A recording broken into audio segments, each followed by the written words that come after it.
Europe to nga pala sa Lipitog ng Balik Lindog. So, bali ngayon, may bago tayong project hat. So, bali, tara samahan nyo ako, reviewin natin to para sa kanyang dirt condi. So, yun. Bali to, deep cleaning na. Ayan, marumi na siya. Yung kanyang pagkaputi.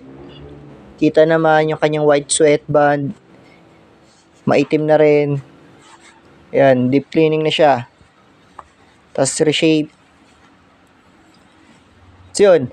Bali sa susunod na video, papakita ko na lang para sa kanya yung before and after. So yun, let's go. Europe to nga pala sa Lipitog ng Balik Lindog.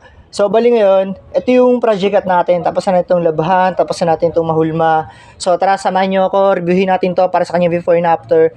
So yun, bali ito, tapos na natin itong labahan, tapos na itong mahulma. Ito yung kanyang finished product, yung kanyang result. So ayan, kung mapansin nyo sa unang video, ito na yun, para sa kanya before and after. Ayan, kita naman. Puti na ulit siya, malinis na ulit.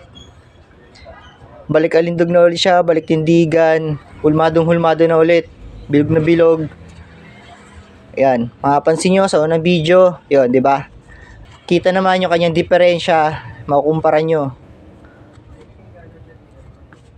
So yun, balisin mo yung mga gusto mong pagawa dyan, magpabalik alindog, cleaner shape, labalin sa mga hats. Hit me up to my fellas out there. I'm your dog, Dire fucking Double G. Peace!